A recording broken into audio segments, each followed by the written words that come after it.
Hey squad, welcome back to this episode of the Squad Podcast. It's your girl, Coach Tocha Moore. I'm your host today, and I'm so excited to be here. We've been talking about love all month. In today's episode, we are going to be talking about self-love. That's near and dear to my heart. It took me a long time to love this girl, and so I'm excited to talk about that with y'all today. It's important. Self-love matters, all right? So today we're going to be talking about how we can truly love ourselves, what that looks like. And then we're going to dive into self-love, y'all. It's not just about spa days and bubble baths. Don't get me wrong. I love a good spa day, okay? Your girl loves a good spa day. It's also so much more than that. And what does self-love look like for each one of us? And I'm going to talk about how I struggled with self-doubt. I raised both my hands. I struggled with loving me in a right way and then allowing other people to love me, friendships, all that stuff. So we're going to be talking about self-love on today. So I'm excited and I hope you are. Let's dive in. So when we talk about self-love, it's more than just loving yourself. It's how you talk to yourself. It's how you view yourself. And it's also how you let other people treat you. Your girl struggled with that for a little while. So when I think about self-love from the perspective of Coach Tocha, it was about me learning to accept myself for who I was. And then learning to respect and care for myself, my mind, my body, and my spirit. All of those things together, for me, are what self-love means. And sometimes when we say self-love, we can think of it as being selfish. Self-love is not selfish, it's a necessity. The other things that self-love isn't, the things that self-love isn't, it's not arrogant, it's not self-centered, oh, it's all about me, about me, about me, and it's not cutting everyone off who challenges you. Like, oh, I'm loving me, I'm just cutting everybody off. Now, I'm not saying that there aren't people that you may need to cut off along the way, but learning to love yourself is encompassing all of who you are. That's self-love. So we're going to talk about why self-love is so important in relationships. The truth of the matter is you can't pour from an empty cup. I've tried to do it so many times, so much of my life, trying to pour, and I was empty myself. And so I learned along the way that if I don't love myself, how can I truly love others in the right way? And so I had to do the work for me to love me in a way that reflected who I saw myself as. Because at first, I didn't love me. And that lack of love affected every other relationship in my life. My husband, my children, my friendships, my work relationships, right? And even the relationship that I had with God, I thought I just had to strive for perfection and do everything right, get everything right, and that would make him never stop loving me. But the truth is, he loved me anyway, in spite of everything. So there wasn't anything that I had to strive for or earn. I just had to accept it. And so I had to learn to love me in order to receive love from him and everyone else in my life. What did that look like for me? It looked like setting healthy standards. Are y'all with me on today? Setting healthy standards. Healthy ones. Because there's a difference, right? And setting standards with how I treated myself and how I treated myself, how I spoke to myself. Whenever I made a mistake, I'd be like, oh my gosh, you're so dumb. I would dive into this deep hole of, this is what's wrong with you. Why would you do that? That was stupid. That was dumb. What is wrong with you? I spoke horribly to me. I really and truly did. When I think back on that, I'm like, man, I was so hard on myself. Like, I never gave myself grace for anything. If I made a mistake, it was detrimental. It wasn't just like, oh, that was a mistake, we move forward. No, it like broke me to my core if I got something wrong. And so I didn't give myself grace in anything. It was like I had to get it perfect or not at all. Right? If I was gonna do it, there was no room for error in my brain. And I really had to do some work to learn how to not speak negatively to myself. It took some time, a whole lot of time.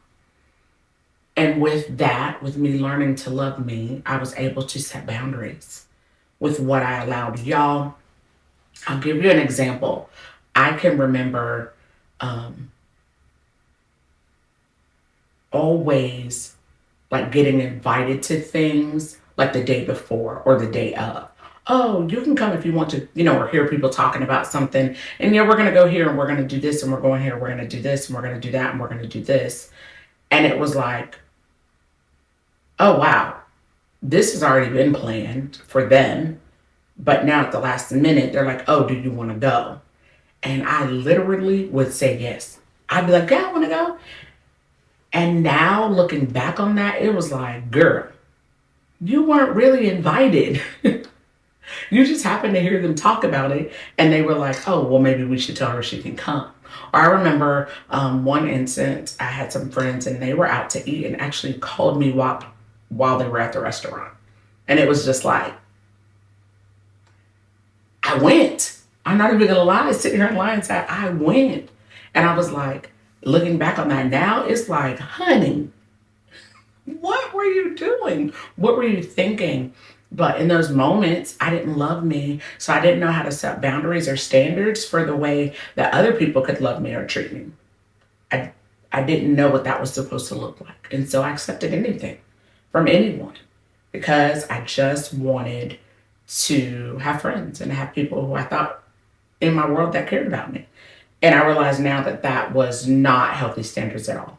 And so the first thing I want to say is encouraging you to set healthy standards of what you will and won't accept in any relationship.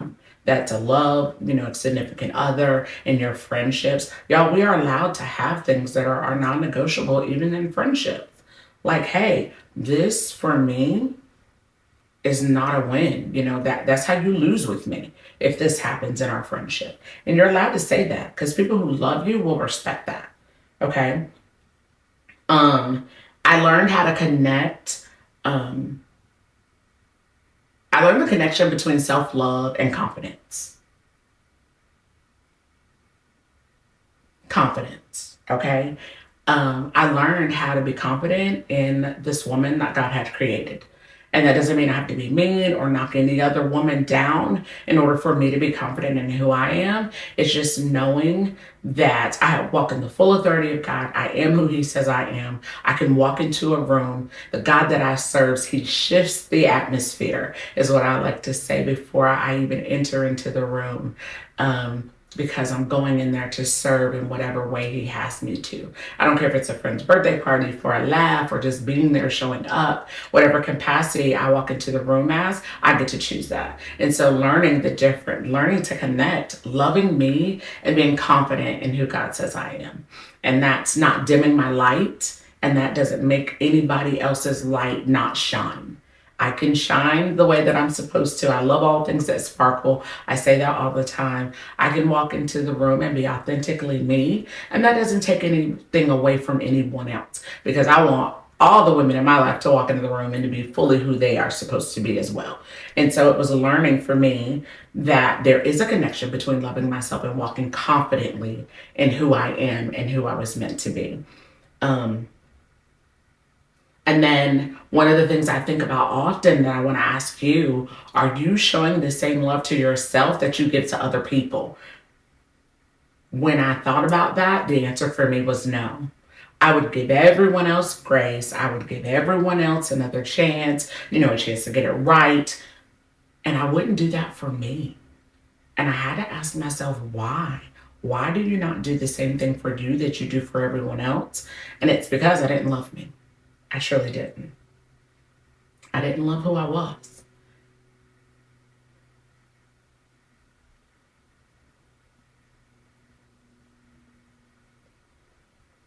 And it took me a while to be able to love all of me.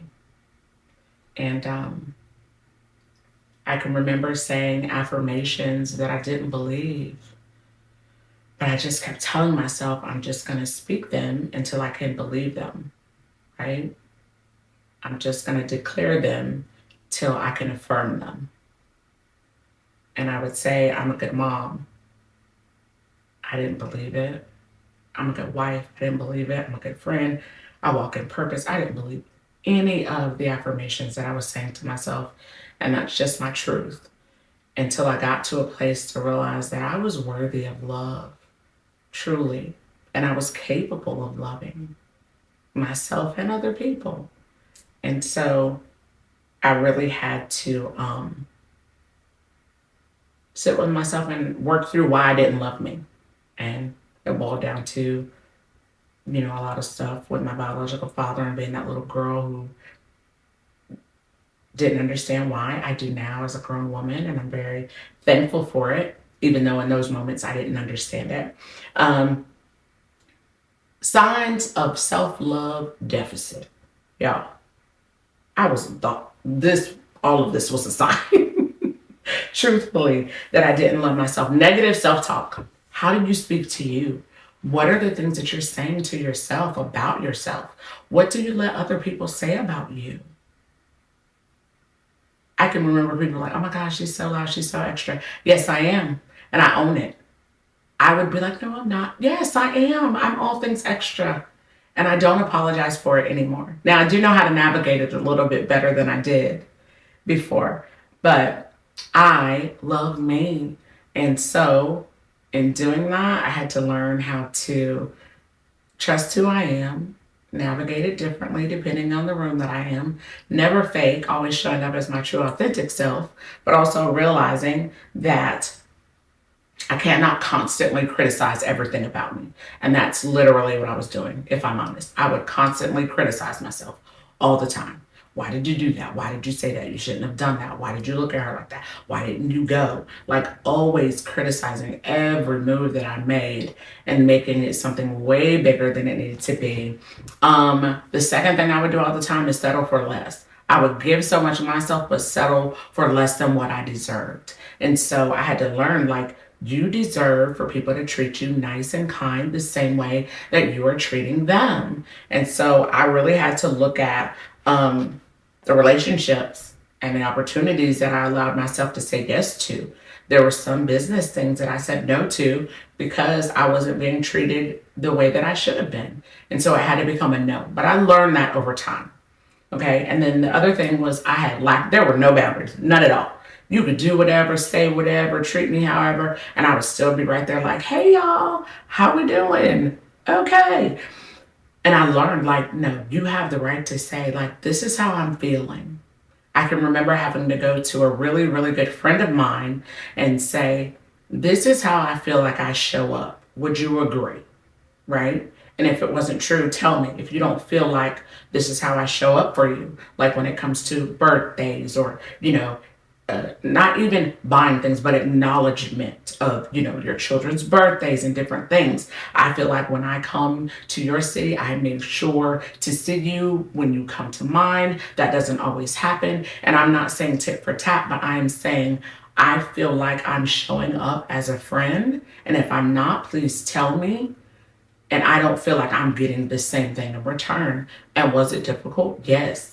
Did she hear what I was saying? Absolutely. And we were able to talk through that and say, like, hey, I'm not saying all the time, even if you don't acknowledge my birthday, at least my kid's birthday, they're important to me and they consider you their aunt. Say happy birthday to them. I can remember that being a difficult conversation for me, and it was a necessary one. Like setting, like, hey, this is what I expect from you as a friend. I think that's important. We do it in our significant other relationships. What makes us not feel like we can do that in friendships? So I learned how to be able to have loving conversations with my friends. Like, I feel like I show up in this way. And if I don't, tell me. And all I'm asking is for some of that back. Okay. And then one of the other things, putting myself last all the time. I would cancel something for me to show up for somebody else in a heartbeat. Even when it comes to my husband and my children, like making sure that I'm at the top of the list with everyone else that matters to me, with all of the other things that matter to me.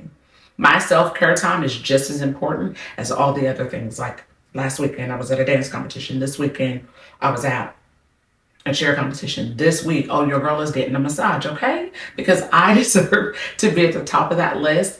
And I want to take my husband to a nice dinner. We didn't get to spend Valentine's Day together. So I'm putting myself up there as a priority, just like all the other things that I have to do in my life, okay? So make sure that you're putting yourself at the top of the list and not at the bottom.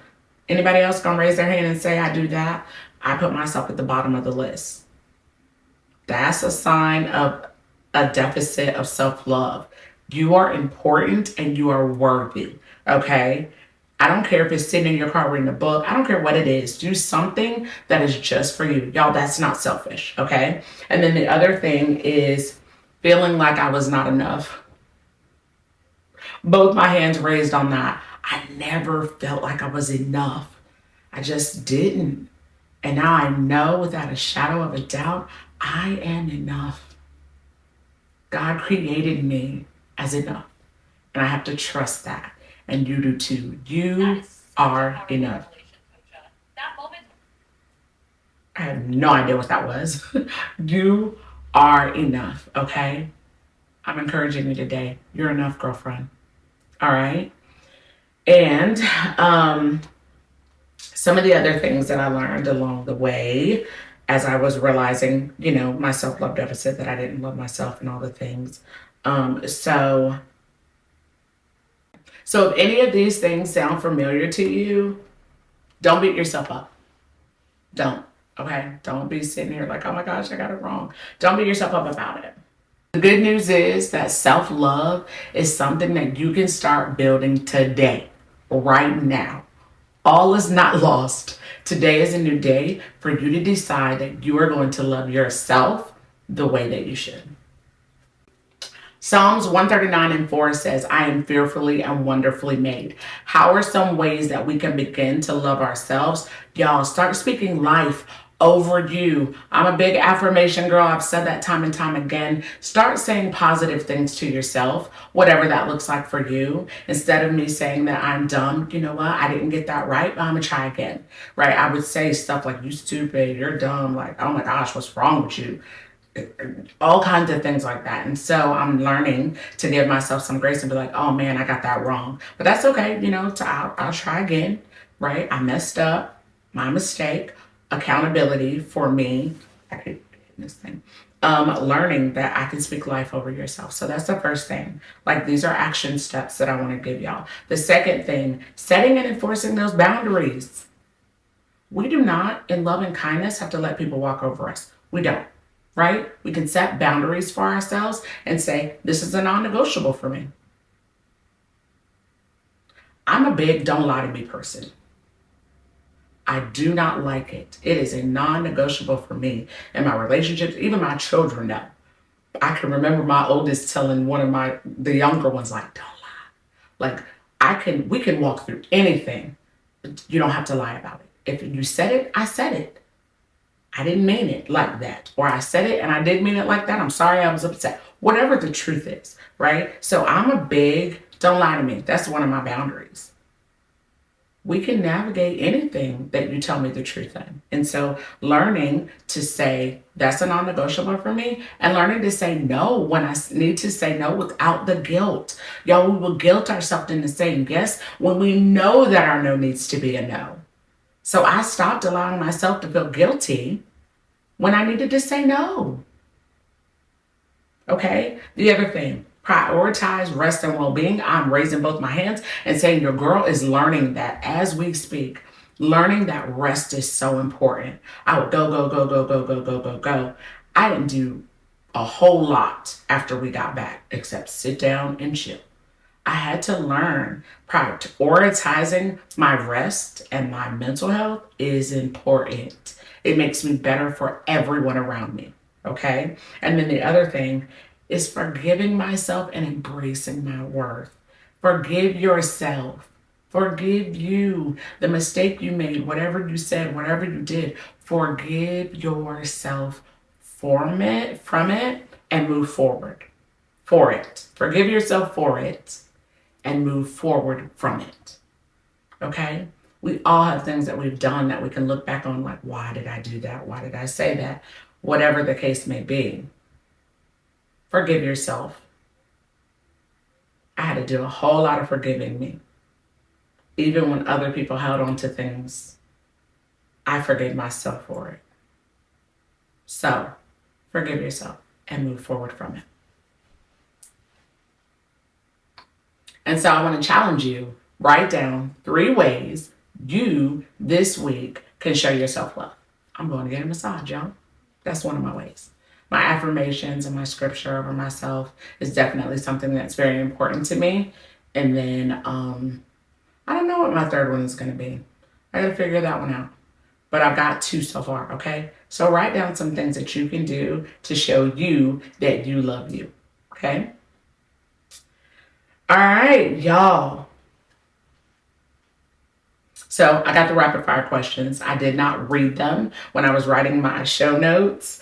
I actually had somebody else create them for me. So I'm going to read them now and I'm going to answer them. What's your favorite self-care ritual? My favorite self-care is a massage.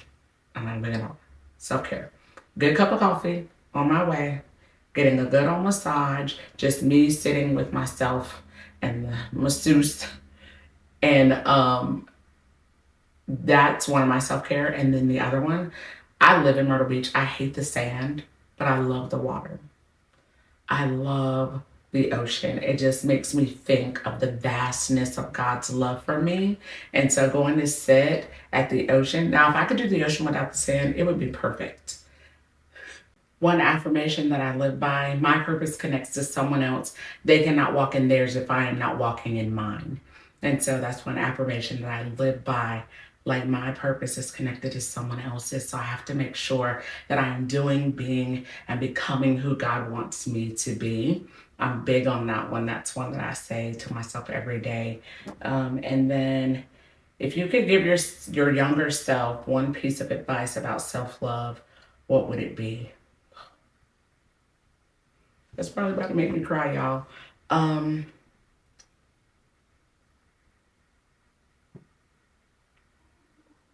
The one thing that I would go back and say to myself is that you are worthy of love and you are capable of loving others in a good, healthy way. And so that would be one thing that I would say to the younger version of myself is that I'm worthy of receiving love and it's okay to accept it. It's okay for you to let people in. That would be something I would say to myself. So I urge y'all to answer these questions for yourself. Like, what is something that you would say to the younger version of you? What's an affirmation that you could say to yourself? And what's one thing that you do to take care of you? Because you matter and it's so important. Squad, today's episode, I hope, is a wonderful reminder of how important loving you is. It is the first step in you being able to love others well. I pray that you take what we talked about today and start pouring. My prayer is that you take what I talked about today and start pouring into yourself. Because I promise you, you are so worthy of pouring into you just as much as you pour into everyone else. So, homework, guys. Write down 3 things that you can do this week that show you love you. Share this episode with a friend. Don't forget to subscribe. Click the link below, right? Share this with somebody who you know needs to learn to love on themselves the way that is positive and loving. And then the last thing, y'all, DM me on Instagram with your biggest takeaway from today. I want to share it on my social. So please send me a DM, Coach Tasha on IG. On Facebook, same thing, Coach Tasha. Y'all send me a DM, your biggest takeaway, and I just want to share. I won't put your name unless you tell me it's okay. I will just share with others some of the takeaways that the squad has from this episode. Y'all, as always, you are worthy of the life that you will want. You are worthy for fighting for the best version of yourself. We are always combat ready, growing and learning to be better every single day. Y'all, it's been so much fun. It's your girl, your coach, Coach Tocha Moore. I hope you guys have an amazing rest of your week. And I will see y'all next week on the next episode of the Squad Podcast. Y'all, on next week's episode, we're going to be talking about sisterhood and friendships. I'm going to have a panel of people. I'm so excited. I can't wait. Y'all have a good rest of your day. I'll see y'all later. Bye.